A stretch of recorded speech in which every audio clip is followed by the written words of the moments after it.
Et rebonjour à tous, et on est reparti pour un live Gator. Donc ce qu'on va travailler aujourd'hui, on va travailler une FAQ, donc une foire aux questions, et ensuite on va bosser sur ce que je suis en train de travailler ici avec Tislo. Donc je vous montrerai ça tout à l'heure, enfin, les différentes zones qu'on a rajoutées, les zones plateaux, enfin je vous montrerai ça.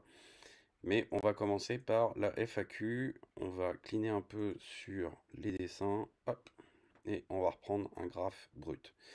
J'avais plusieurs questions qui sont liées donc à l'oscillateur. Donc l'oscillateur, je rappelle, c'est en fait ça vous permet d'avoir non pas la tendance, puisque la tendance on l'a sur SSL ici, c'est-à-dire que je rappelle si le cours passe directement sous la SSL, donc on passe justement donc en tendance baissière, s'il est au-dessus, on est en tendance haussière. Dès qu'il passe entre SSL et serpent, on est sur une compression. On va aller chercher le serpent. Je vais aller vous faire quelques petits exemples avec ça sur des time frames un petit peu plus basses. Donc on va bosser sur 7 minutes, 40 minutes. Puis je vais vous expliquer vraiment donc la partie de décortiquage, de comment est-ce que je fais pour décortiquer qui est-ce qui fait quoi au travers donc des différents signaux que je rencontre.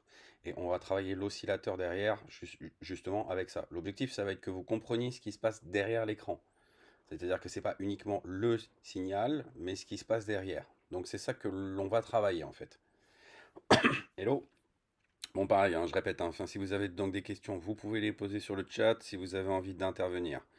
Vous pouvez aussi demander donc la parole, comme ça, donc on lance. Quand on reprend sur l'oscillateur, chaque fois, le meilleur indice que vous pouvez avoir, c'est votre nuage. Plus le nuage est gros, plus l'amplitude donc de mouvement sera élevée. C'est-à-dire que vous allez vous en rendre compte en fait que plus votre nuage grossit, plus ça veut dire qu'on accumule donc du volume et qu'on va décharger. C'est-à-dire que chaque fois que vous allez retrouver de la divergence, par exemple, vous allez avoir du TP, donc de baleine. Chaque fois que vous allez retrouver donc du circle, vous allez retrouver donc des crevettes qui rentrent. Jusque-là, donc on reste sur la même théorie. Plus votre nuage d'oscillateur augmente, plus vous allez avoir en fait donc de volume, et donc plus quand on va décharger, ça va être violent. Donc on le voit ici, plus le nuage grossit, plus justement on voit que le pic d'amplitude derrière est fort. Ici pareil, donc on voit que le nuage est faible, amplitude faible, gros nuage, grosse amplitude. Quand votre nuage monte, c'est pas la peine que vous cherchiez donc à shorter ça par exemple ou à vendre ça. C'est-à-dire que plus en fait donc votre nuage va augmenter, il est sur une pente ascendante, il ne faut surtout pas chercher donc à acheter par exemple ça. C'est-à-dire que ça continue de grossir, grossir, grossir. Si vous achetez ça, vous allez vous retrouver dans les poules en fait, donc de crevettes qui décident de longues parce qu'ils ont vu donc ce niveau-là, parce qu'ils ont vu donc ce niveau-là, et donc vont compter sur l'ICT. Je rappelle chaque fois, hein, enfin sur le price action, c'est-à-dire que beaucoup de traders se basent sur le price action pour pouvoir se dire, eh bien là, on a comblé donc un fair value gap, donc ça doit rebondir. Non, non. Et c'est pareil ici. C'est-à-dire que beaucoup vont lancer des ordres. Quand on voit enfin, la grosse bougie rouge, là, celle-là, la plupart en fait donc des traders que vous allez rencontrer sont rentrés. Ah oui, c'est vrai que si je remets enfin, les dessins, il va tout me remettre. Mais ça va être ici, c'est-à-dire qu'ici pour eux il y a un fair value gap, c'est-à-dire donc un creux de liquidité qui s'est construit. C'est un faux creux de liquidité. Puisqu'on l'a déjà pris à l'aller, enfin on l'a pris à l'aller, on l'a repris ici et on le reprend là. Donc ce que les gens vont identifier comme un fair value gap là-dedans, c'en est pas un. Donc ce qui va se passer, c'est que les gens vont aller se dire, bah on va aller le combler, et ils vont prendre ça comme un gap, hein, en fait, c'est-à-dire donc un trou, enfin sur la cotation, pour pouvoir se dire, bah on va aller chercher ça, je longue là, et donc enfin ça va forcément rebondir. Non, on va aller chercher plus profondément, on va aller chercher donc des résistances, ce que je vous ai montré sur les zones donc de liquidité, on va aller chercher ça, et vous voyez que votre nuage commence tout juste à réagir là, commence tout juste à réagir ici.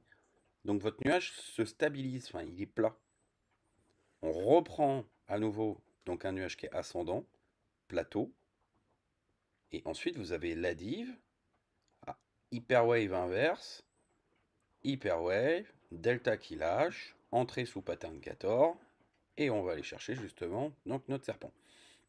Donc si on reprend sur une time frame qui est plus petite, vous allez retrouver exactement la même chose. Ce que je rappelle, Gator, c'est de la poupée russe. Donc on va retrouver exactement la même chose. C'est-à-dire que plus votre nuage va être important, plus justement, le trou va être puissant. C'est-à-dire que l'on va le voir ici, petit nuage, petite descente.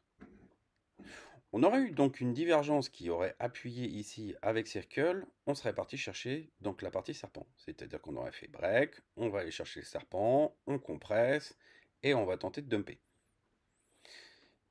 Donc ici, on voit que ça grimpe, ça grimpe, ça grimpe. D'un coup, on a un trou, il est 3 h du matin, vous êtes en session asiatique. La session asiatique a une particularité, c'est que les petites crevettes qui rentrent, donc on les laisse manger. Souvent, on les laisse manger. C'est pas comme sur les sessions de Londres ou alors session US où les crevettes, on leur casse la gueule. Sur la session asiatique, souvent, donc on les laisse manger. Donc la crevette mange, la crevette mange, la crevette mange, et jusqu'à ce qu'on arrive sur un autre nuage. Donc on arrive sur un autre nuage, c'est reparti, et qu'est-ce qu'on attend à nouveau? Que notre delta il lâche. Attends à chaque fois que notre delta il lâche. Et on le voit sur ce nuage-là, le nuage grossit, grossit, grossit, grossit. On a donc un delta qui lâche, très bien. C'est la même config que justement, ce qu'on a eu là. Notre delta, il lâche, il lâche, il lâche, ok. Et là, on voit que notre nuage tombe. Et au moment où notre nuage tombe, on entre sous pattern Gator, comme on a fait ici. Sauf qu'ici, on a eu invalidation, donc possibilité de sortir, ça, il n'y a pas de problème. Sauf qu'ici, notre nuage, il a lâché, on est sous pattern Gator, très bien, donc on va purger le mouvement qu'on n'a pas purgé ici. Et c'est exactement pareil à la hausse. Alors ici, on a eu les frappes d'Israël sur le Qatar, là-dedans. Donc là, vous voyez que c'est vraiment le bordel. On va les chercher, et là, on a pareil, notre nuage qui justement se construit, qui se coupe, delta qui lâche, on revient sur un delta qui s'allume, puisqu'on retente de partir chercher, on avait une zone qui était plus basse à 720 et quelques, donc on tente de revenir chercher, réaction acheteuse, on re-rentre sous pattern Gator. Et chaque fois, si vous re-rentrez sous pattern Gator, c'est pour ça qu'on avait attendu donc avec Tislo de voir la réaction là-dedans, c'est parce qu'on re-rentrait sur pattern Gator, pas de divergence, pas de circle, pas de signaux. Qu'est-ce qui peut faire justement que ça vienne traverser? Des poussées de baleine. Donc un signal inverse ou alors quelque chose qui nous permette de pouvoir pousser. Mais je vais me concentrer sur l'oscillateur. Donc l'oscillateur, ici c'est pareil. C'est-à-dire que vous vous retrouvez sur un nuage. Chaque fois, votre nuage, plus il est plat, plus en fait, votre mouvement sera léger. C'est-à-dire que ici, vous voyez que le nuage est relativement plat. Et on voit la réaction du cours, quand le nuage descend de plus en plus, on voit que la réaction du cours est relativement faible. Quand votre nuage commence à être plus important, ici, donc on voit que la réaction ici acheteuse est plus forte. On va aller chercher plus loin, on va pousser plus loin. Et idem ici, votre nuage pousse, pousse, pousse, pousse. On a un circle, divergence. Ça veut dire qu'ici, on est en train de commencer, les baleines commencent à TP. Ça veut dire qu'elles sont en train de commencer donc à TP, des mouvements qu'elles ont pris plus bas.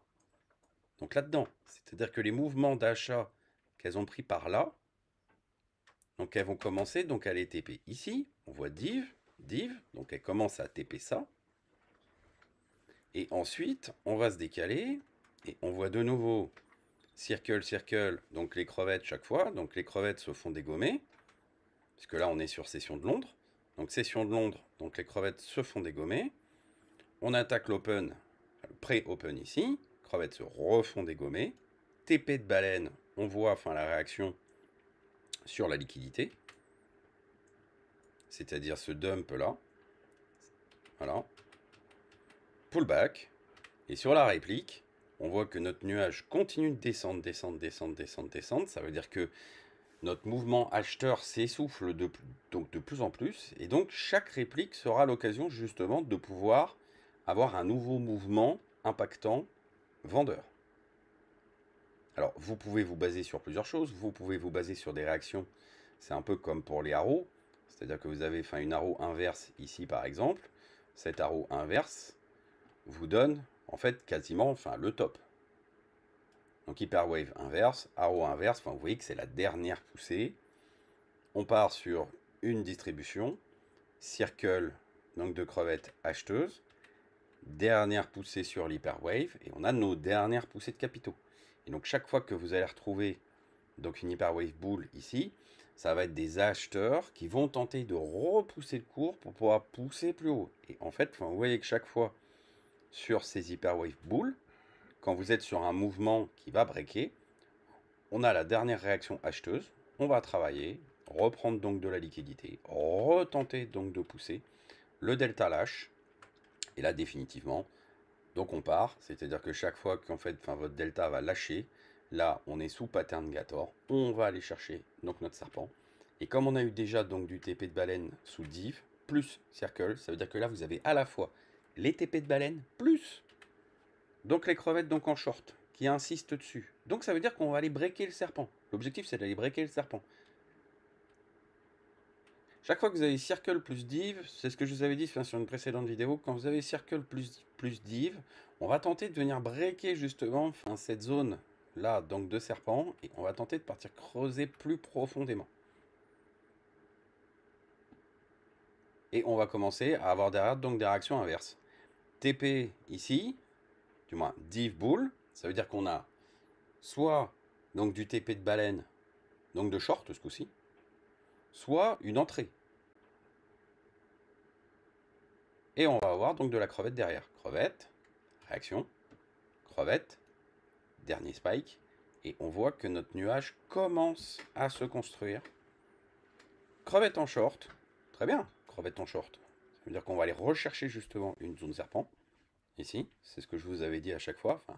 Si vous avez le circle en dehors donc de pattern Gator, on revient chercher serpent. Ou de l'autre côté, circle ici, on revient chercher SSL pour rejeter. Donc ici c'est pareil. Circle bear, donc des crevettes qui rentrent. On va faire rentrer donc ces crevettes là, qui vont venir taper sur la partie serpent. On va la travailler et on va les sortir. Et on va travailler toutes ces sorties là derrière. Donc on va les sortir une première fois, et ensuite session Asie. Donc on va les laisser manger, c'est-à-dire que ces fameuses crevettes derrière, on les laisse manger un peu.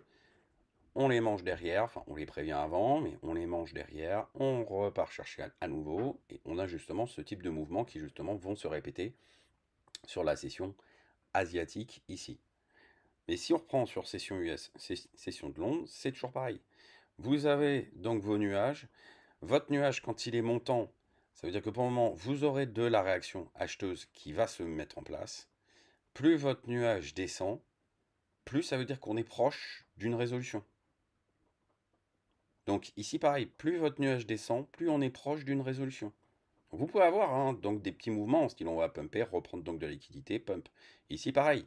C'est-à-dire que votre nuage descend, descend, descend. On finit de piéger donc les petites crevettes. Vous êtes sous TP baleine, TP baleine. Il n'y a pas de crevettes.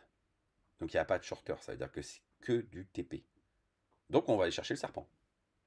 Et on va pas forcément tenter de le breaker. C'est juste qu'on va aller chercher le serpent. On va aller chercher donc une moyenne, ou les baleines TP, et on repart derrière. Je ne sais pas si déjà c'est clair.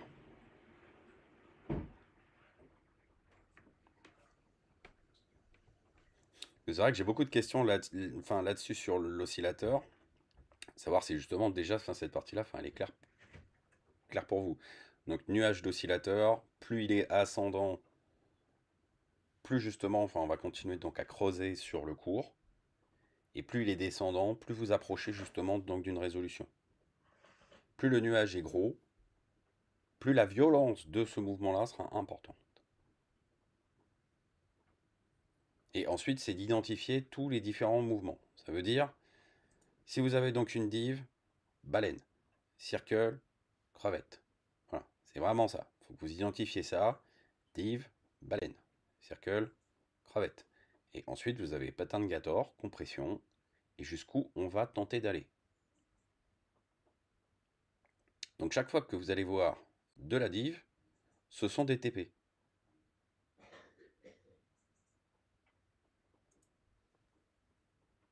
Ok, nickel.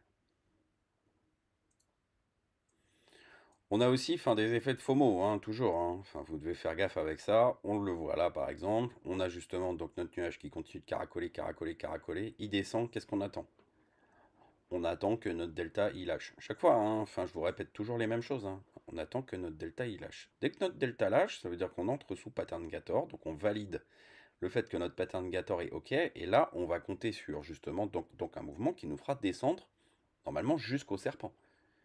Et là, FOMO. Donc on est sur un FOMO. Comme on est sous session asiatique, je le redis, on laisse les crevettes manger. Donc quand vous avez de la crevette qui rentre, comme il y a très peu de volume, donc on va laisser les crevettes manger. Donc chaque fois que vous allez avoir de la crevette qui rentre, sauf annonce, hein, c'est-à-dire que par exemple vous avez donc un truc style la Bank of China qui justement dit annonce, je change donc mes taux d'intérêt. Bon, les pauvres crevettes, là se font clairement, là la manger. Mais par contre, sur une session normale où il n'y a pas d'annonce spécialement, quand les crevettes rentrent, donc elles ont le temps de manger. Donc on voit ici qu'elles vont manger. On repart sur un mouvement baissier. On a de nouveau donc de la crevette qui rentre et on la laisse manger à nouveau. Jusqu'à ce qu'une baleine dise sur une dive, les gars, la fête est terminée, quoi. C'est-à-dire dive, la fête est terminée. Et quand vous avez donc des crevettes en plus qui justement s'y mettent, ça veut dire qu'on va les rechercher à nouveau, donc cette target serpent, et à la breaker. Alors après, c'est toujours pareil, hein, je vous dis, Gator, c'est 70-75% de win rate. C'est-à-dire que vous aurez 30 à 35% d'échecs sur ce type de config, par exemple. C'est-à-dire que vous allez avoir ce type de configuration où là, normalement, vous avez déjà tout. Donc en fait, ça veut dire qu'ici, on doit aller chercher donc ce serpent-là. Et donc, vous allez avoir divergence, circle, circle, delta qui lâche. Et sur le delta qui lâche, donc vous rentrez donc en short pour aller viser justement cette zone-là.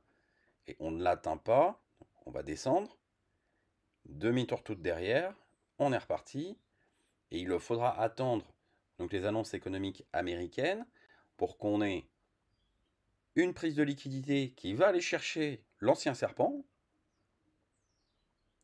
avant de partir pumper, avant que les shorters rentrent en masse là-dedans, c'est-à-dire que c'est encore la même chose, c'est-à-dire que là, vous allez avoir divergence ici, crevette qui rentre, très bien, on est venu chercher l'ancien serpent qu'on aurait dû partir chercher là, et ensuite, crevette qui rentre, dégommée, crevette qui rentre, dégommée, crevette qui rentre, dégommée, on commence à les laisser rentrer, et regardez pareil, delta qui lâche, ok, on a le premier mouvement qui justement arrive, dernière prise de liquidité ici, mais vous voyez que votre delta il est allumé, vous voyez que votre oscillateur il est ascendant, ça veut dire qu'il monte, il ne fait que monter, alors qu'on aurait été sur une dynamique boule, il aurait été flat. Clairement, il aurait été flat. Alors que là, on le voit monter, monter, monter, monter. Et on voit que l'hyperwave ici, boule, qu'il y a là, c'est notre top. Et c'est ce que je vous ai répété à chaque fois, c'est que, en fait, quand vous avez une divergence ici, là, avec circle en plus, prenez ici l'hyperwave boule, bang, pullback. On repart. Hyperwave bear, on a justement donc notre mouvement de pullback, c'est pas terminé. On va attendre une nouvelle hyperwave bull ici, ou donc une arrow, c'est très bien aussi. Généralement, vous aurez l'arrow inverse, hein, M2 là-dedans. On va pousser, choper le top, demi-tour toute. Et chaque hyperwave bull que vous allez rencontrer sur ce chemin pourra justement être un signal que les acheteurs tentent de reprendre la main, mais votre mouvement n'est pas terminé. Votre nuage continue de grossir, votre delta ne lâche pas, et quand vous commencez à avoir les lâchers de delta, ça veut dire que les acheteurs commencent à reprendre la main. Et vous le voyez ici, votre nuage descend, vos deltas commencent justement donc à s'éteindre, on rentre sous pattern Gator, je n'ai pas de div, je n'ai pas de signaux, donc j'attends, je rentre sous pattern Gator. Quel est l'objectif de pattern Gator derrière? Chercher le serpent.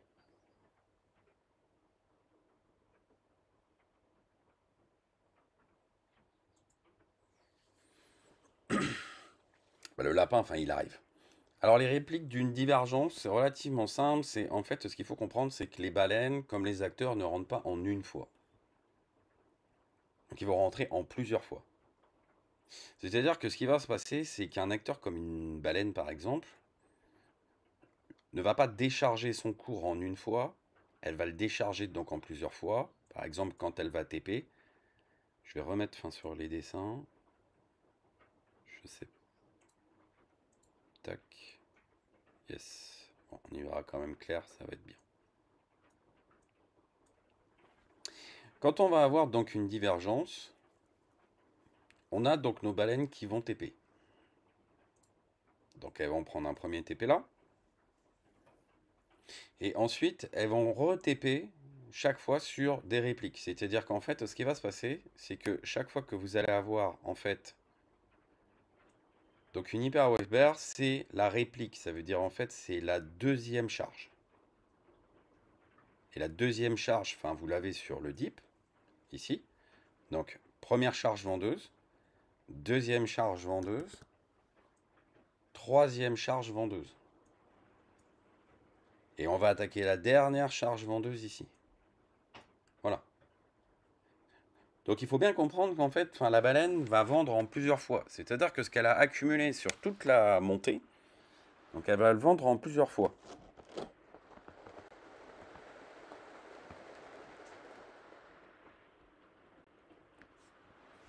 Et c'est pareil dans l'autre sens. C'est-à-dire que quand une baleine va, par exemple, soit shorter, soit décider d'acheter, si on trouve un... Donc là-dedans.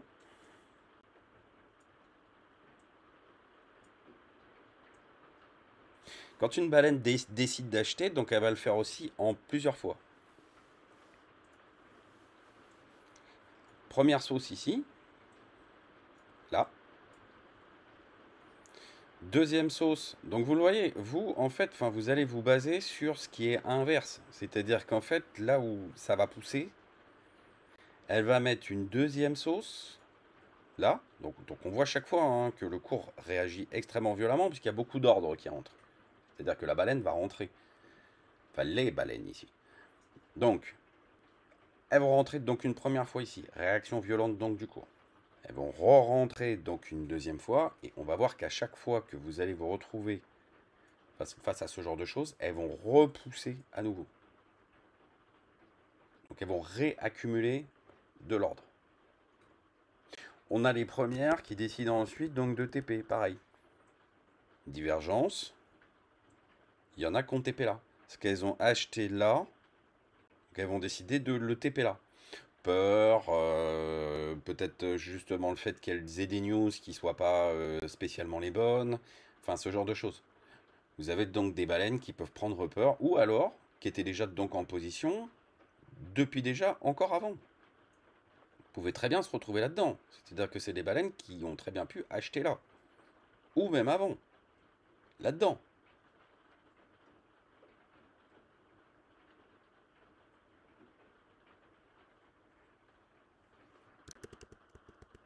Là, vous allez voir, la puissance en fait donc des ordres qui sont balancés, c'est chaque fois, sur ces fameux nuages. Si on redézoome, puisque là on est sur 4 septembre, si on redézoome sur le 3 heures,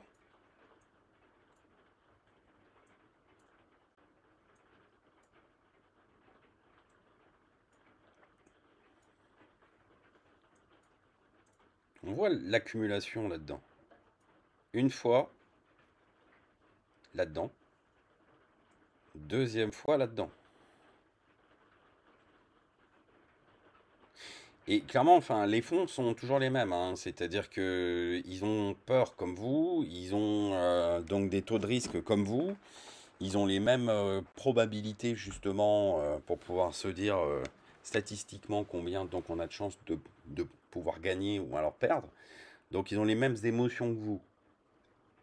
C'est juste que les traders qui sont à la tête justement donc des desks et donc qui vont travailler là-dedans ne vont pas réagir de la même façon. C'est plus robotique. C'est-à-dire que forcément, les émotions sur des traders professionnels qui travaillent donc en banque ou en fonds ne seront pas les mêmes que celles d'un trader amateur. C'est-à-dire que c'est un plan, je dois partir de ce moment-là pour aller donc jusque-là.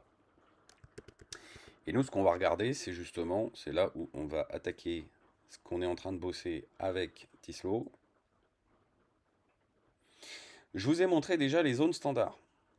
Les grosses zones de liquidité, celles que justement, tant qu'on va les chercher, je vous avais parlé, zone équilibrium, zone premium, zone discount. On crée donc une box hebdomadaire et on va aller se balader dans cette box-là. L'objectif de ces box-là, c'est que vous puissiez identifier sur un début de session, quand vous démarrez, vous êtes où. C'est-à-dire, vous êtes situé où là-dedans sur le cours. Donc là, par exemple, si je reprends un exemple concret sur la session d'aujourd'hui, c'est sur la session d'aujourd'hui. Si vous regardez où se situe le cours se situe sur une zone premium.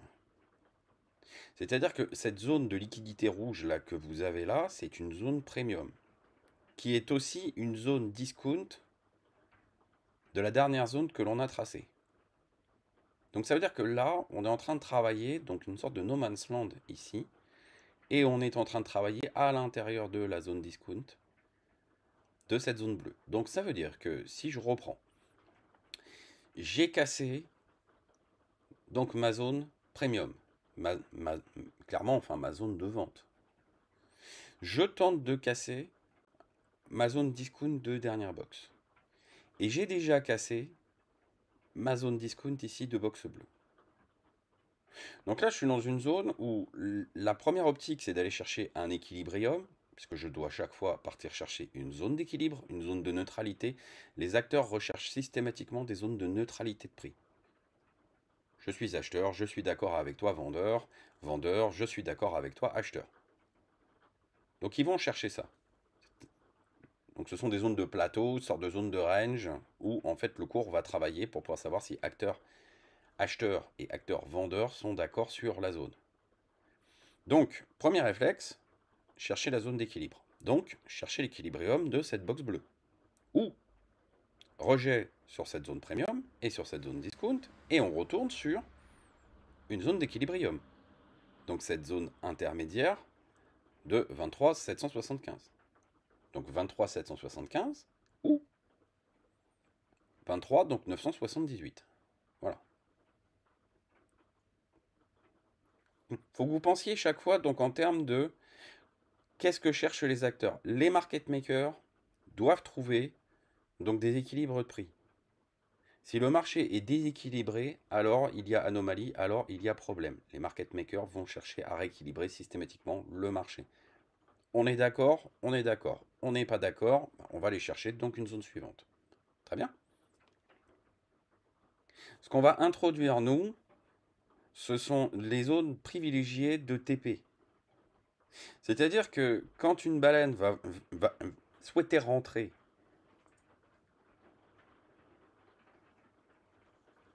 à certains moments... Ouais, la voie de robot, donc en cinquième élément, ouais, ça peut être un petit peu ça. Mais c'est vrai que là, ce qu'on va introduire, ce sont des zones intermédiaires. C'est-à-dire des zones de plateau ou des zones de range.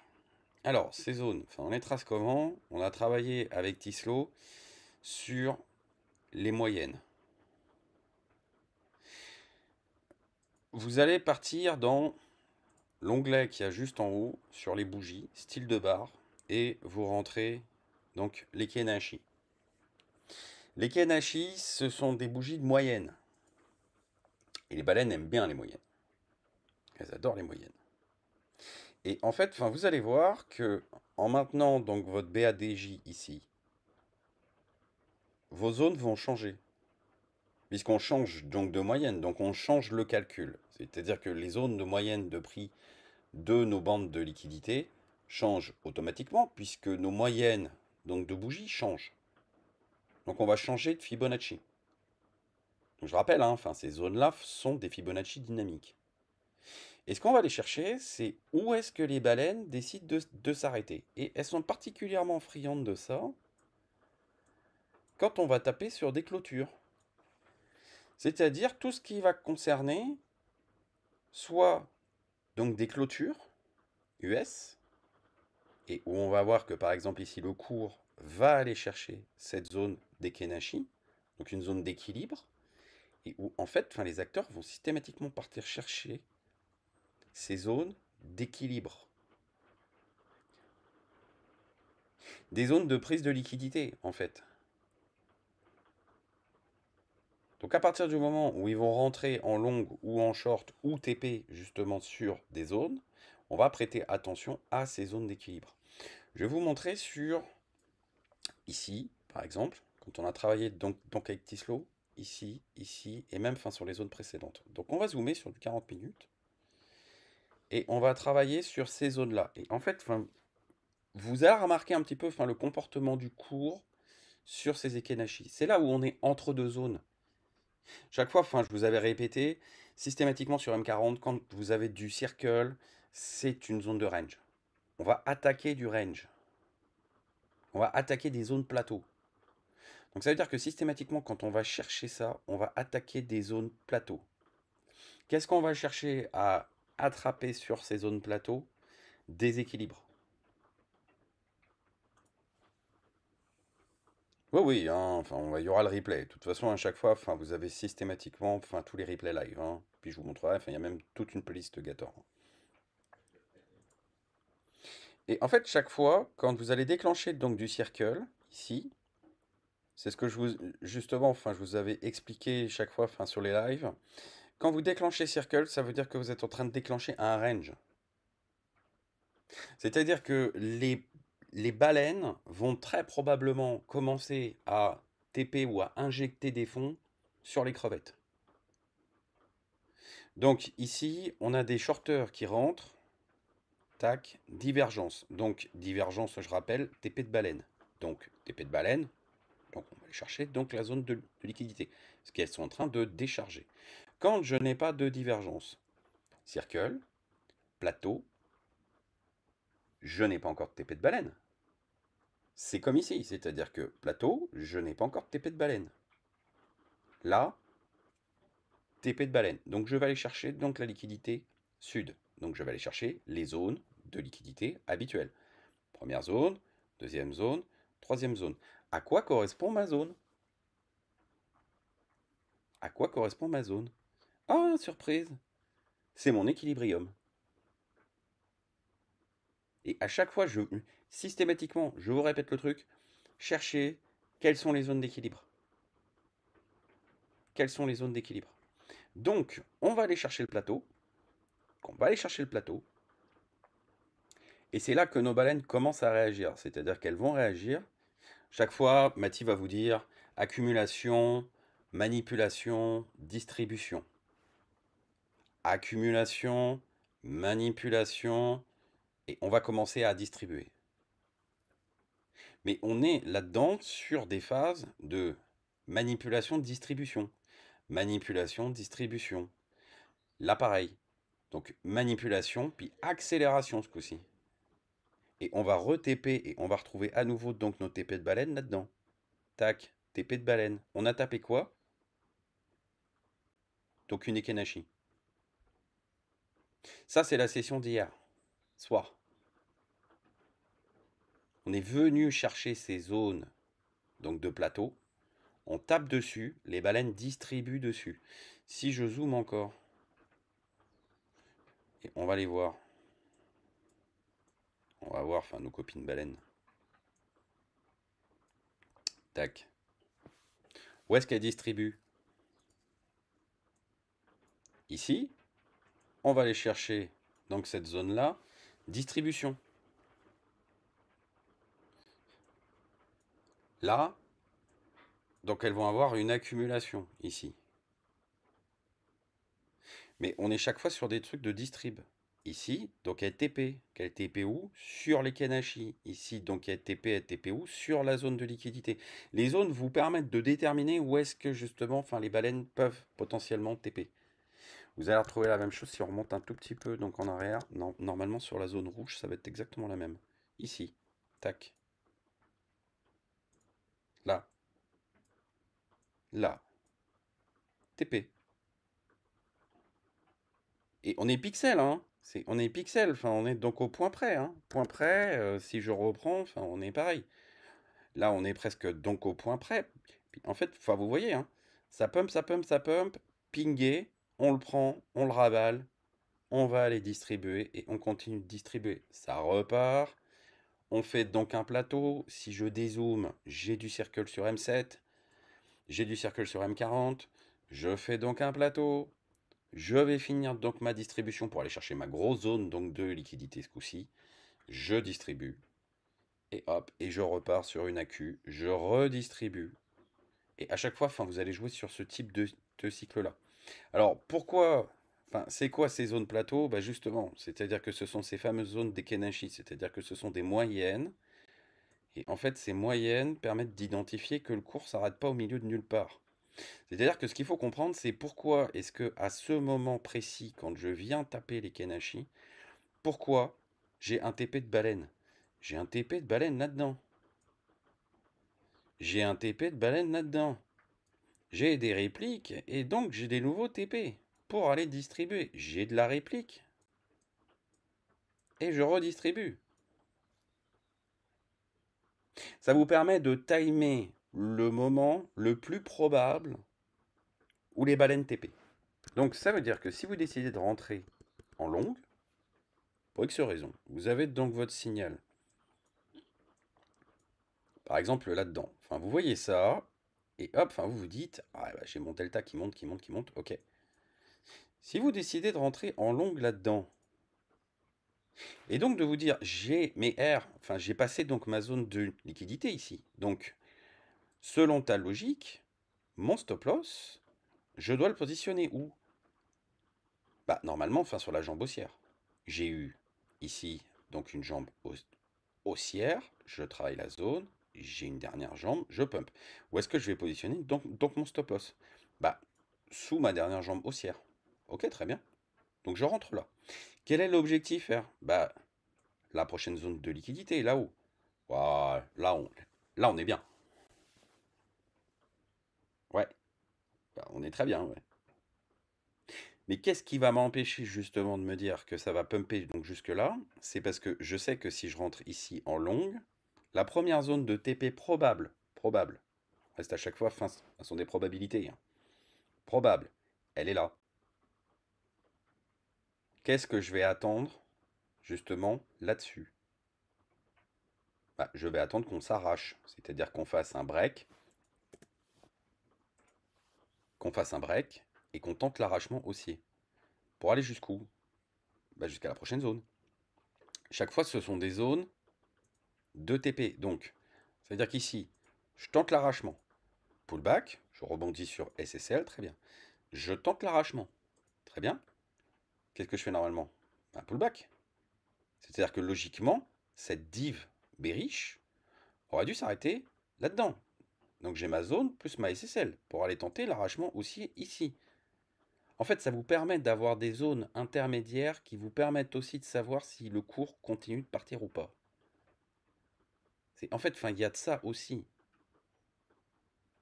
Quand vous avez donc un franchissement de zone, chaque fois, je vous dis, vérifiez bien quand vous avez des franchissements de zone comme justement cela, où peuvent être les réactions donc des acteurs.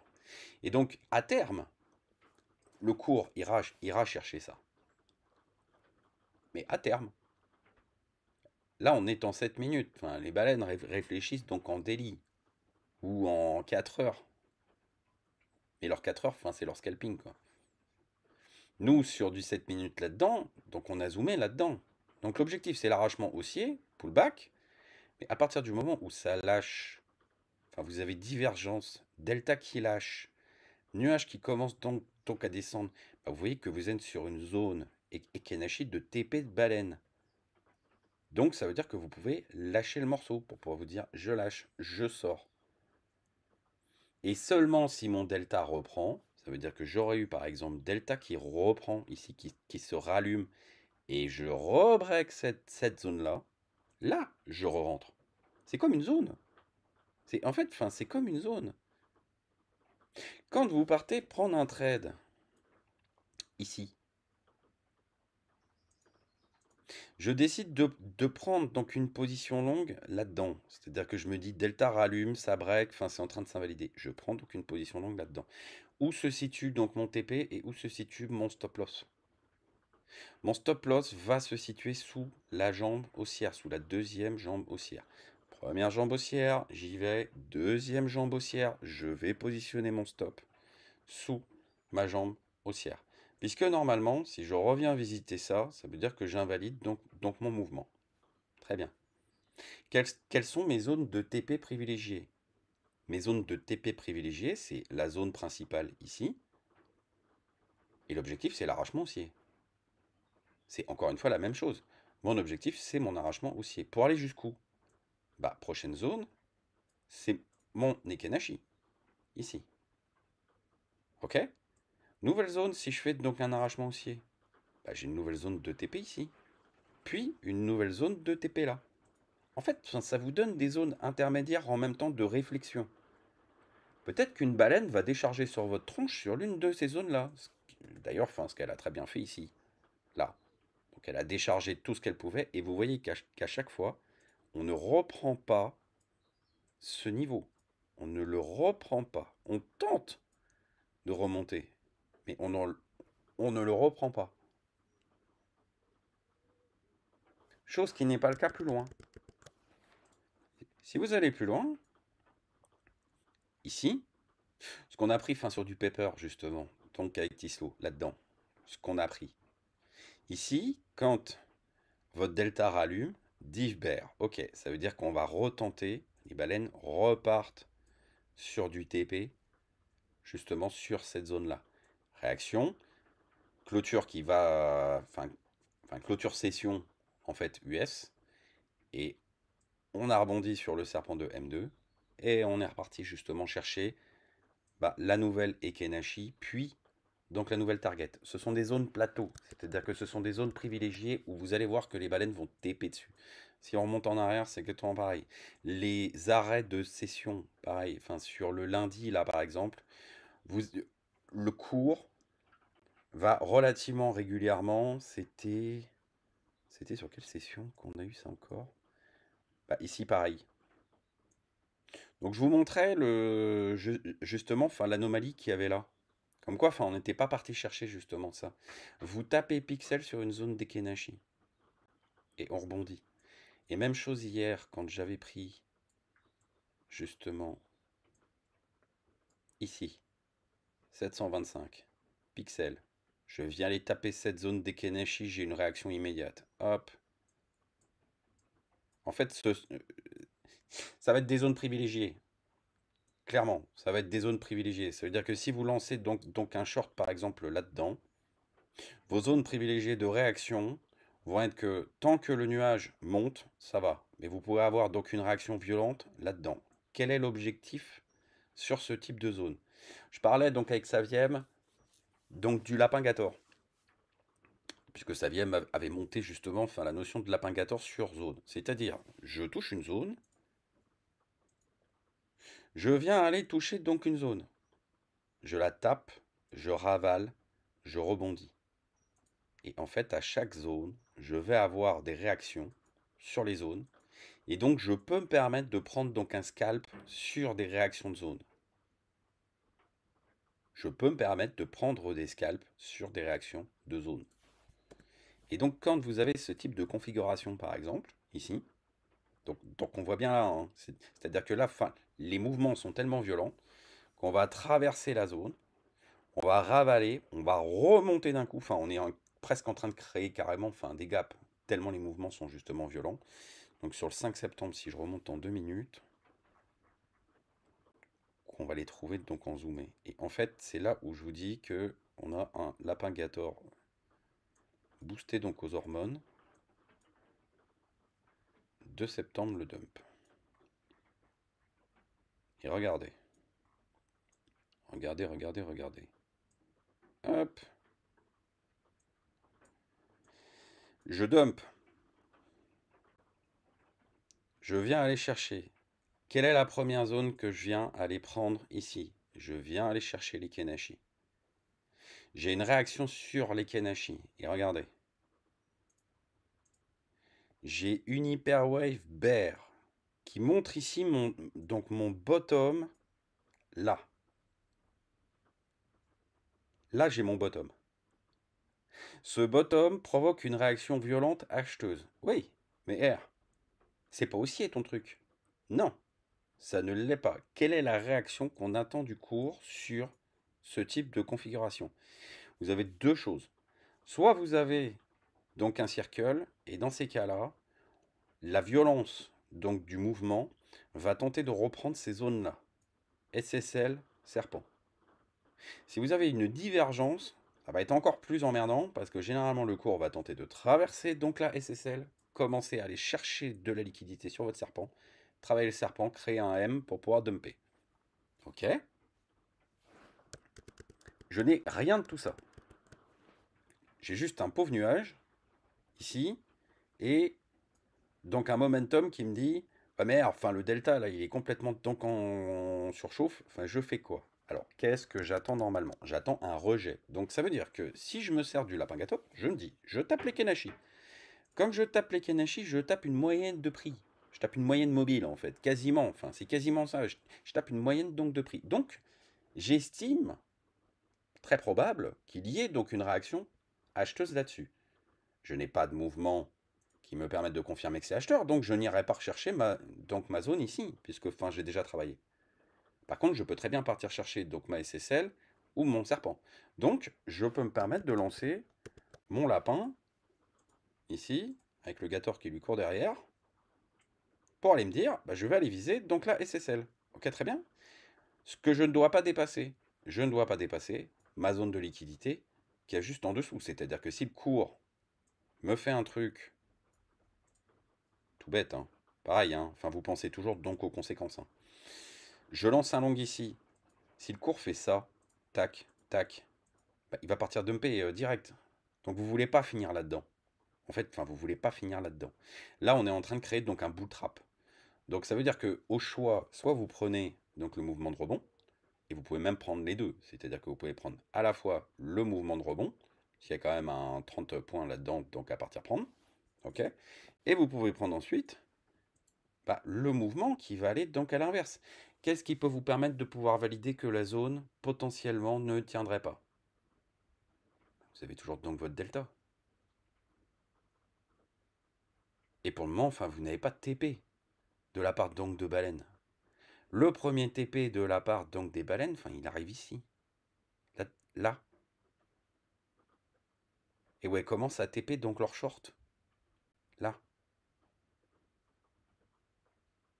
Donc si vous prenez ici rebond, tac, ok, vous pouvez re-rentrer donc en short sur le rejet, c'est-à-dire je viens rejeter. Et là, enfin, vous voyez le rejet. Je viens chercher donc ma zone, je continue ma course. Allez, bah c'est parti. Qu'est-ce que je vais aller rechercher? Ça, c'est une zone de liquidité pleine. Ça, c'est de la zone de liquidité pleine. On va essayer de trouver une autre Ekenashi. Là. Et là, c'est pareil. Regardez. Ma div, ici. Alors là, enfin, elle déclenche tardif, mais regardez. Dès qu'on va taper la zone, c'est exactement la même réflexion que ce qu'on a eu tout à l'heure.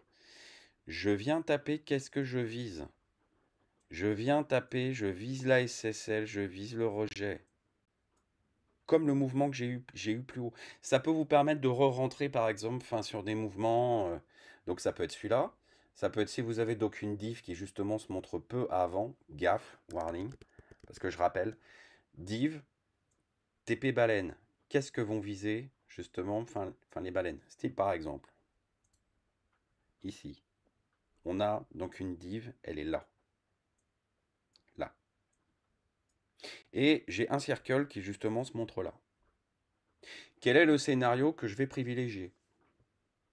Je vais privilégier un scénario de réaction acheteuse qui va me dire R, je vais taper sur les Kenashi, je vais chercher donc ma SSL, je vais travailler, je vais chercher le serpent, et je termine donc mon mouvement pour aller chercher ma dernière zone de liquidité, qui est là. Voilà. Ça, c'est le mouvement que je vais privilégier. Et pourquoi? Parce que vous allez vous taper donc un W là-dedans.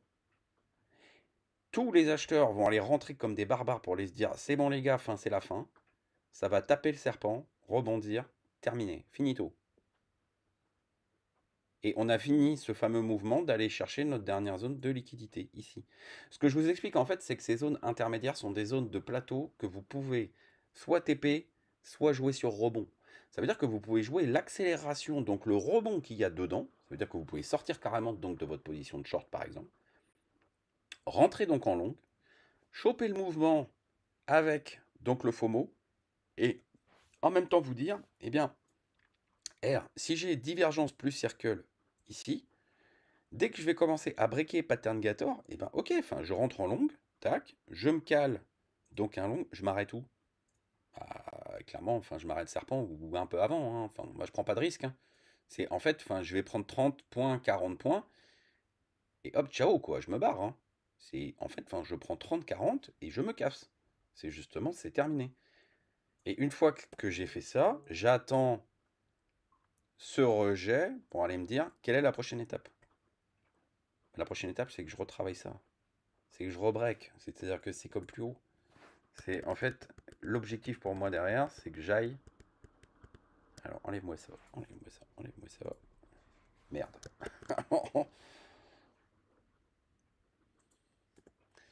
Tac, tac.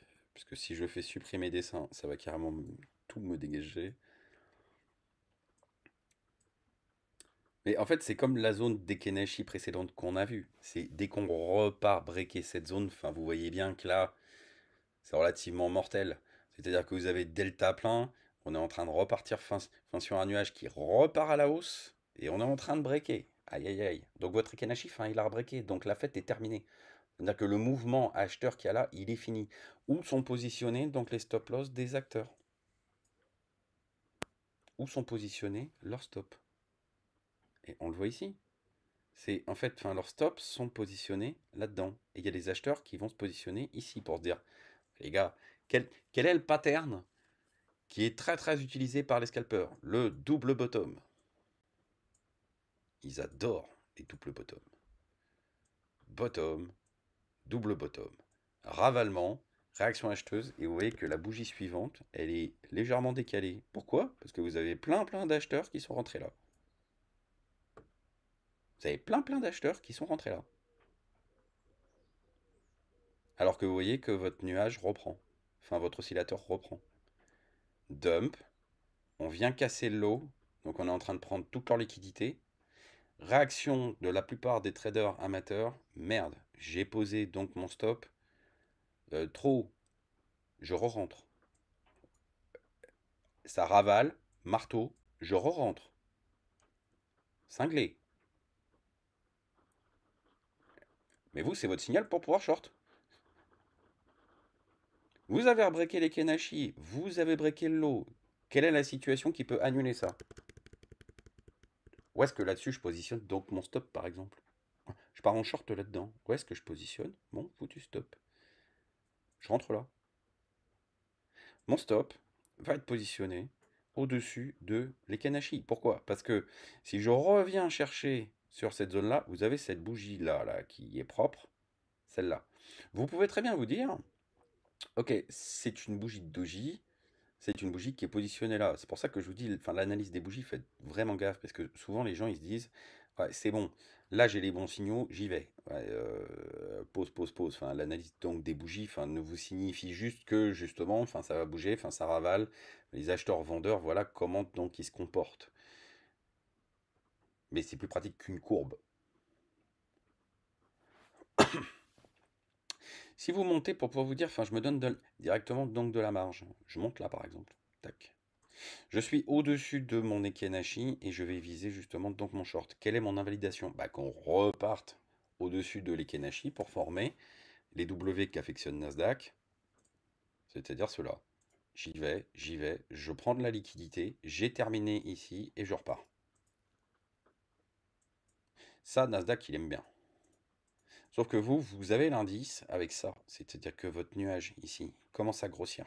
Commence à grossir, delta plein, divergence boule. Ok, div boule, prise de TP, donc de la part donc des baleines. Ok. Est-ce que mon nuage, il est correctement placé pour que ça puisse rebondir donc de la bonne façon? Non. Est-ce que mes deltas sont justement éteints? Non. Non. Puis je suis en M2 là.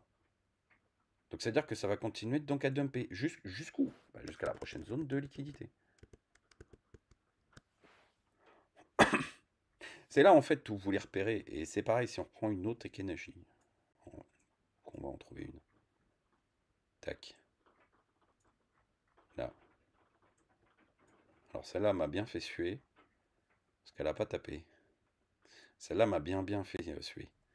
Mais regardez la construction de ce mouvement-là. Div. Div. Donc, TP. TP. On vient taper. Ok, donc ça veut dire que mes baleines TP. Très bien. Mon nuage descend, mon delta il lâche. Très bien, je suis sous pattern Gator. Ok, jusque-là c'est bon. Je suis bloqué sur la zone d'Ekenashi. Et en fait, je vous ai prévenu, c'est aussi donc une zone d'équilibre. C'est pas qu'une zone de TP, c'est aussi donc une zone d'équilibre. Quand ça part, qu'est-ce que je ne veux pas que le cours fasse? Je ne veux pas que le cours me fasse un truc comme celui-là. Donc le fameux W. Je veux que le cours me fasse un truc comme ça. Donc quand je shorte ça, où est-ce que je vais positionner donc mon stop loss? Si je rentre ici par exemple, donc je me dis, je fonctionne à l'envers, je rappelle. J'ai donc de l'hyperwave ici, donc ça veut dire que chaque hyperwave pull, je vais pouvoir donc renforcer sur ma position. Très bien. Je vois hyperwave pull, ok, je rentre, très bien. Où est-ce que je vais positionner mon stop? Mon stop va se positionner sur la deuxième jambe baissière. Quelle est la deuxième jambe baissière? Ici. Très bien. Donc je ne veux pas que mon cours dépasse ça. Donc j'ai mon stop. Maintenant, je vais commencer à recharger, puisque l'objectif c'est que le cours potentiellement remonte chercher donc de l'Ekenashi. Ça, c'est pas grave, puis dump. Puisque je cherche ça, je suis sous divergence, nuage baissier, delta qui lâche. Je commence à le faire ici. Je viens aller chercher, échec. Je reviens chercher, échec. Je reviens chercher, échec. Je reviens chercher, échec. Et là, je dégoupille. J'ai un nuage qui continue de baisser, mais j'ai un delta qui justement se renforce. Et on va faire le dernier dégoupillage. Et donc c'est sur ce dégoupillage-là que justement, moi j'ai pas TP là-dedans.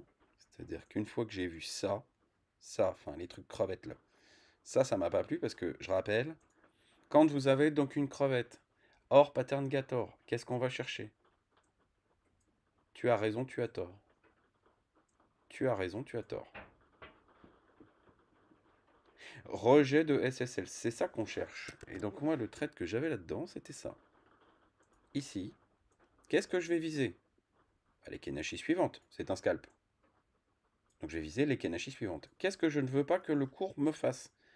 Qu'il revienne chercher justement sous les Kenashi. Je ne veux pas de ça, puisque moi je veux qu'il aille jusqu'à la prochaine zone minimum pour pouvoir TP1. Quel est l'objectif derrière? Qu'il parte justement chercher une zone sur le TP2. Alors là, il était déjà 2h du matin, on était sur session asiate. Donc 2h du matin, donc je me suis dit, bon, c'est peut-être un peu ambitieux de commencer à vouloir partir là-bas. Mais bon, sait-on jamais. Ok. Premier TP, il ne le touche pas. Donc demi-tour toute. Comme j'ai vu derrière que justement, mon delta lâchait ici, rebond, sortie BE. C'est pas la peine. C'est-à-dire que si votre delta il lâche ici quand vous êtes en train de creuser sur la SSL, c'est même pas la peine, vous sortez break-even. On recommence, on retravaille notre zone, donc des Kenashi, et vous revoyez les mêmes signaux chaque fois. La crevette donc veut manger, donc on va laisser manger la crevette. Donc on la laisse manger dans ce range. Donc on la découpe, mais on la laisse manger. Annonce. Alors ici, je sais plus 1er septembre ce que c'était, mais je crois que c'était une annonce de Bank of China, ça. Et donc, on la liquide. Donc on la dégomme. Donc on dégomme finalement donc les Kenashi. Et vous voyez que cette zone est vraiment privilégiée sur session asiatique. Je vous l'ai montré sur la session Asie donc de la nuit, là. Et c'est pareil. On revient travailler sur toute cette zone-là. Si je remonte encore, c'est exactement pareil. Chaque fois que vous allez taper sur la zone des Kenashi, vous allez voir donc la réaction qu'il y a. Là, regardez.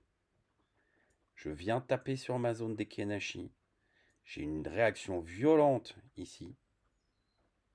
C'est la seule bougie verte de toute la descente. Là, c'est la seule bougie verte de toute la descente. Et là, regardez. où se situe mon hyperwave, ici, là, je peux re-rentrer, donc en short. Je travaille un premier Ekenashi, je travaille un deuxième Ekenashi, range, et je repars pour aller chercher donc ma zone finale. C'est-à-dire que ça peut vous donner de très bons indices sur des possibles réactions de prix. C'est-à-dire que quand vous dites, mais R, enfin ça, là, enfin c'est en train de se renverser donc au milieu de nulle part. Non, c'est pas en train de se renverser donc au milieu de nulle part. C'est juste que vous êtes en train de toucher des zones. Et à chaque fois, je vous dis, ça marche de la même façon. Vous allez taper une zone, par exemple ici. Vous allez traverser la zone. Vous allez rechercher la zone. Ping. Et ensuite, on va aller chercher les Kenashi ici. Réaction. On voit que ça chope. On ping. Réaction. Et on termine donc notre mouvement. Et on va terminer notre mouvement sur les zones ici. Et on voit à nouveau qu'on vient les bagarrer. Je break, je break, je reviens chercher, je rejette, je reviens chercher, je break. Qu'est-ce que je fais derrière? Une fois que mon break est fait, je reviens chercher donc de la liquidité. J'essaye justement donc de m'extraire. Et là, on a vu que le mouvement était tellement violent que ici, en fait, donc la réaction donc de baleine qui re-rentre à nouveau, quand même, qui re-rentre ici, empêche donc le cours de terminer sa course. Voilà. Tellement, enfin, la réaction, enfin, elle a été violente là-dedans. Donc, on va aller terminer le mouvement pour aller rechercher à nouveau donc de la liquidité et on va ranger là-dedans. Ok. Mais vous voyez que l'Ikenashi a provoqué donc une réaction acheteuse ici, la seule bougie verte de toute la descente. Donc, un moment que vous pouvez prendre aussi en réaction. Et si vous n'êtes pas sûr de votre coup, vous pouvez attendre un break de l'Ikenashi, puisque je rappelle, hein, normalement c'est un rejet. Sauf que là, la SSL ne touche même pas. C'est-à-dire qu'on n'est même pas parti toucher. Donc cette SSL, c'est-à-dire que normalement on aurait dû rebondir pour aller taper donc notre SSL. Là, on l'a même pas fait. C'est-à-dire que les vendeurs étaient tellement debout sur la table qu'on l'a même pas fait. Et donc, réaction, on revient breaker. Et je vous rappelle, les shorters adorent les double bottom. Donc, qu'est-ce qu'ils ont fait? Ils sont positionnés ici. Donc, scalper. Là. Ils ont voulu réagir là-dessus pour pouvoir se dire, bah, on va créer donc notre double bottom et go. Et là, se font arracher la tête. Ouais, mais j'ai peut-être pas posé mon stop suffisamment haut parce que Nasdaq va nous faire donc le W de la mort pour pouvoir réagir. Vous êtes sur une Ikenashi. Vous n'êtes pas sur une zone majeure. Vous auriez été sur une zone majeure. Là, je disais, ok, clairement, style là. Voilà, ça. Ça, là. J'y vais, je réagis, je fais mon W Nasdaq. Ok, là oui, très bien. Là oui. Ce qui fait que quand vous rentrez donc en longue là-dedans, où se situe votre stop? Votre stop se situe obligatoirement sous votre deuxième jambe. Donc ça veut dire que si vous rentrez longue là, votre stop se situe ici, sous votre deuxième jambe, puisque le but c'est qu'à partir du moment où le cours se retourne, votre stop loss il est pris. Il n'y a plus de notion de W, enfin il n'y a plus de notion de mouvement là. C'est votre mouvement, enfin il est pris, terminé, rect. Et j'essaye justement donc de remonter pour aller rechercher de la zone d'abord, puis remonter pour aller reprendre donc notre zone d'Ekenashi. À nouveau, sur la fin donc de notre session. C'est ça que qu'en fait, on va viser. C'est d'aller reprendre ce type de zone. Là, on redescend à nouveau. Et qu'est-ce qu'on va ici pouvoir observer? Il y a une autre zone d'Ekenashi ici. Là. Juste avant donc notre zone ici. Ok, très bien. Donc ça veut dire que c'est potentiellement une zone où quand on va partir chercher de la liquidité là-dedans, c'est une zone de rebond potentiel. Voilà. Donc si notre mouvement, il avait continué, c'est-à-dire ici, baleine qui rentre là, notre mouvement aurait continué ici, on aurait très bien pu avoir donc une réaction extrêmement violente là pour aller rechercher justement donc cette zone. C'est pour ça que je vous dis à chaque fois, observez bien, parce que ces zones vont être importantes pour des zones de réaction. Et si vous n'êtes pas pressé, bah vous vous rendez compte que ici, vous avez une div, on ne vient pas chercher les Kenashi. Ok, très bien. Donc qu'est-ce qu'on va viser? Réintégration de pattern Gator. C'est c'est systématiquement la même chose. Quand vous allez travailler là, ici, donc vous allez avoir ici l'hyperwave inverse. Est-ce que j'ai une réaction de bottom là-dessus? Non. Non. En fait, dès que j'enlève tous mes cercles,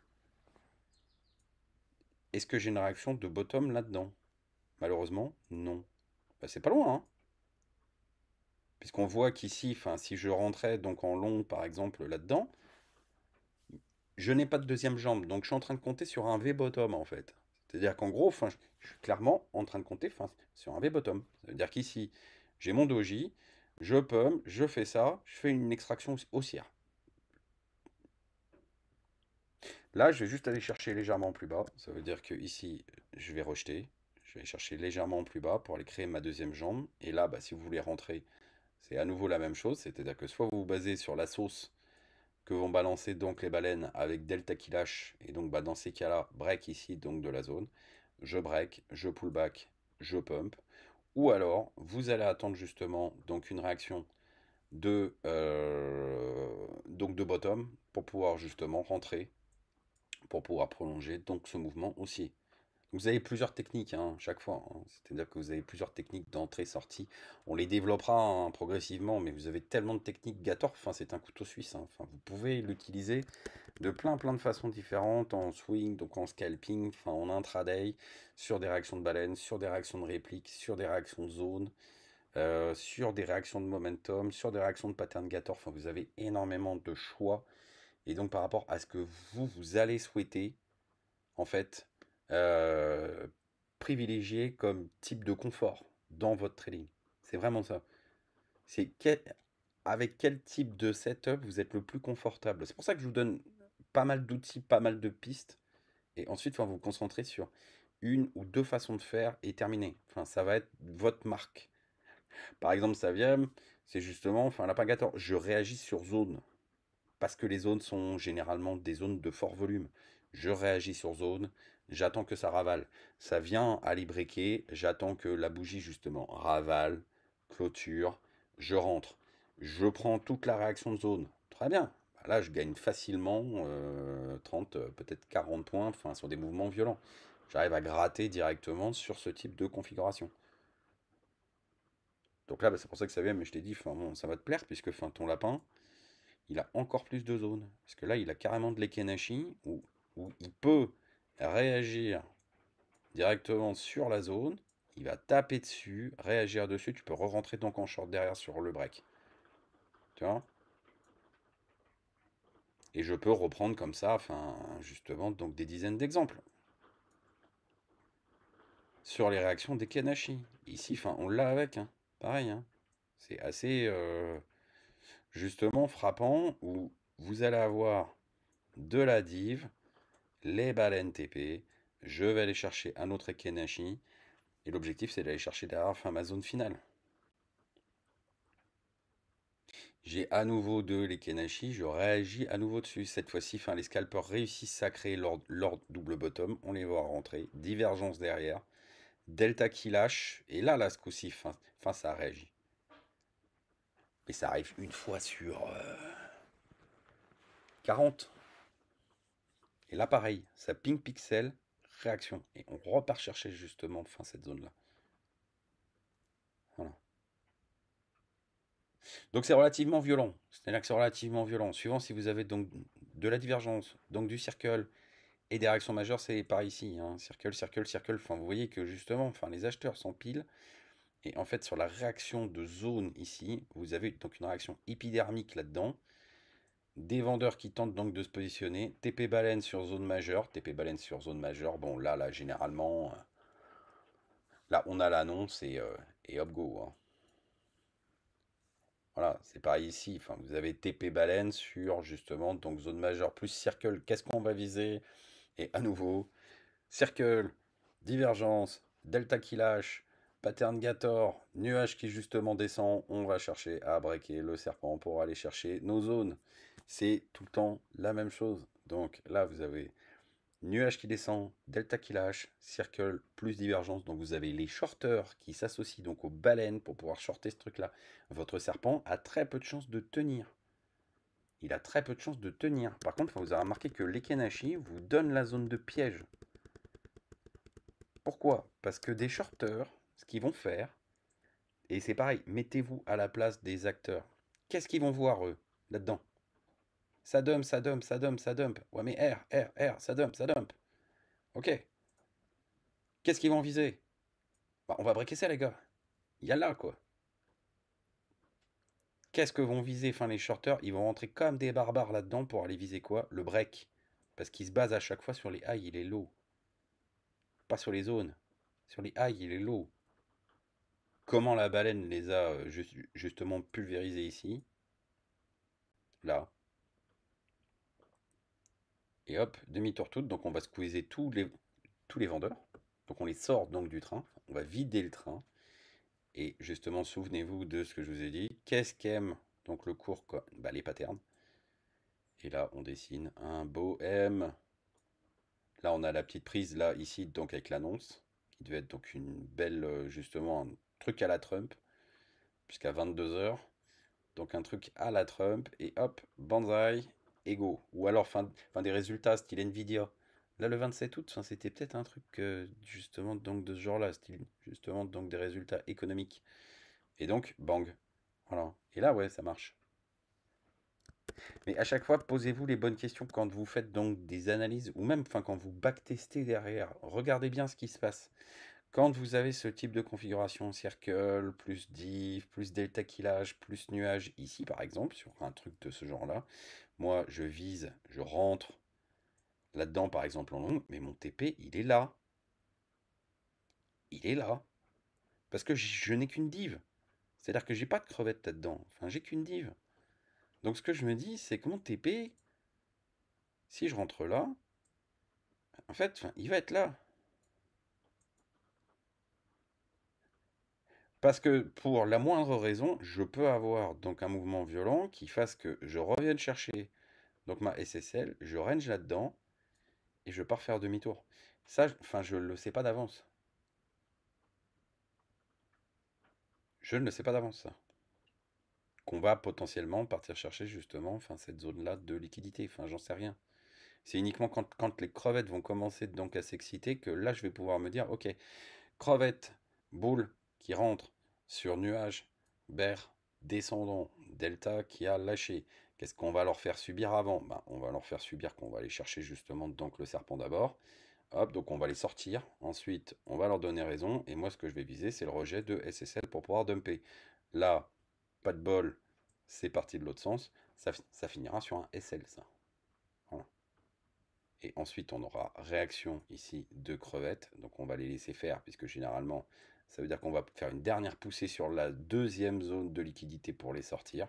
Et là, j'observerai que j'ai un cercle de crevettes boule ici qui va tenter de pousser, alors qu'on a déjà tapé fin la dernière zone de liquidité. Mais qu'est-ce que je vais viser?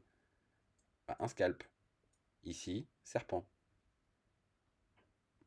Comme on est en fin de session, potentiellement les Kenashi, mais c'est pas la première chose que justement je viserai. Ça, c'est un truc style runner. Mais mon scalp se concentrera là-dedans. Pour pouvoir me dire, gaffe, R, regarde si justement, ça va pas réagir là-dedans. Pour pouvoir faire ça. Et en fait, ça a fait ça. Mais plus bas. Ici. Donc là, ce que vous voyez, ce sont des anomalies, ce que moi j'appelle des anomalies, c'est-à-dire qu'on vient breaker quelque chose qu'on n'aurait pas dû breaker. En fait, quel est le prochain plan? Quel est le prochain scénario que vous pouvez développer là-dessus? Je vais sur les Kanashi, je regarde ce qui se passe, je vois que justement j'installe donc une div avec donc des circles. Ok, je peux très bien avoir donc une réaction. Si j'ai div plus circle, qu'est-ce qui se passe? Je vais tenter de rebreaker le serpent dans l'autre sens. Scénario que j'avais là. Donc le scénario que j'avais là, en fait, va se réaliser potentiellement là-dedans. J'ai un petit nuage, ça arrête. Je vois qu'ici j'ai mon hyper wave bear, j'ai mon bottom, je vois que ça repart à la hausse. Je repars à la hausse. Ok. Donc je peux tenter un long, par exemple, sur ce genre de truc. Je vais sécuriser, par exemple, break-even sur ma partie serpent, puisque je veux le breaker. Donc qu'est-ce que je vais aller viser derrière? Bah, je vais aller tenter de viser justement donc un retour. Et c'est que ça, c'est votre dynamique donc de plan, elle est là. Qu'est-ce qui m'invalide? Qu'est-ce qui me valide? Ce qui va m'invalider sur le précédent short, par exemple, ici, ce qui va donc m'invalider là-dedans, c'est le fait que ma jambe baissière ici, c'est-à-dire quand j'attaque ici, première jambe, deuxième jambe, bah, mon stop il est là. Donc une fois que le cours fait demi-tour toute, je sors. Ça veut dire que je suis stop loss, terminé. Voilà, out.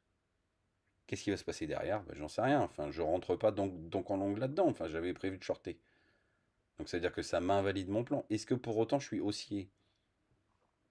Pas forcément. Est-ce que vous avez des questions suite à tout ça? Ou ça a répondu donc à une grosse partie de vos interrogations? Ou même justement enfin, des choses dont vous ne vous doutiez pas?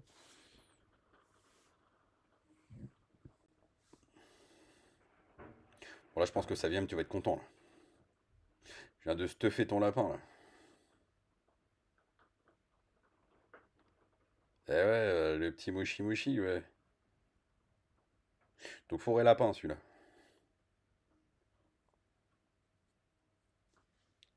Est-ce que vous avez des questions?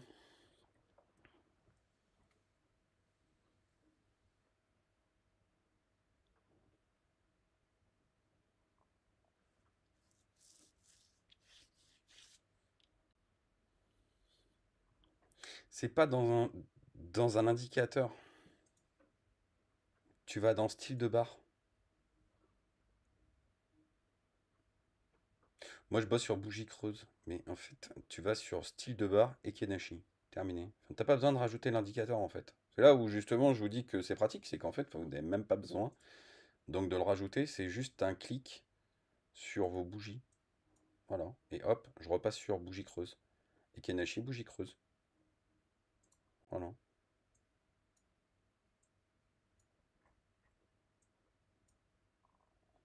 Et là, bah, ça va pumper pour aller chercher notre équilibrium.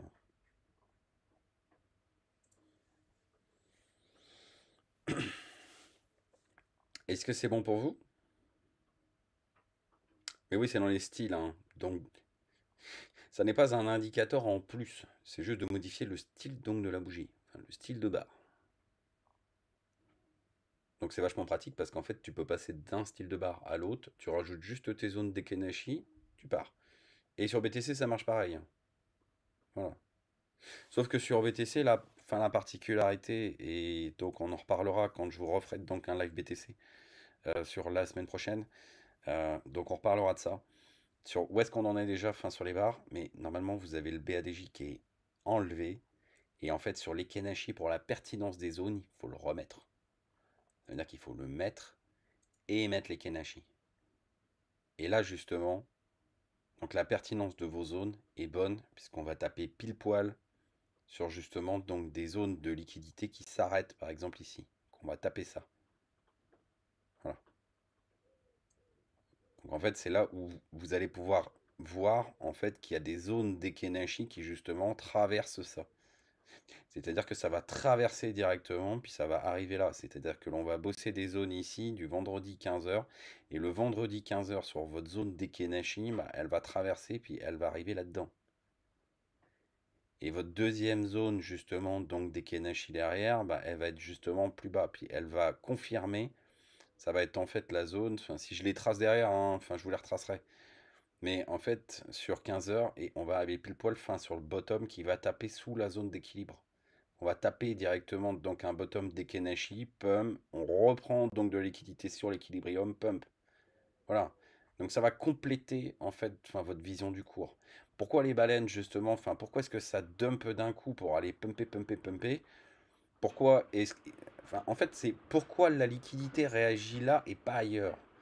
Pourquoi votre liquidité va réagir là, par exemple, ici, donc au milieu de nulle part? Mais en fait c'est pas donc au milieu de nulle part, c'est une Ekenashi. Donc il y a là-dedans. Et en fait, enfin, on le voit partout. On le voit là, on le voit là, on le voit là, on le voit là, on le voit là, là, là, là, là, là, et là encore. Et là encore, et en fait, enfin, c'est une zone d'Ekenashi qui traverse complètement, enfin, justement, enfin, toute votre zone, parce qu'ici, c'est vendredi 15 h et le vendredi 15 h, votre zone d'Ekenashi traverse, justement, enfin, toutes ces zones-là.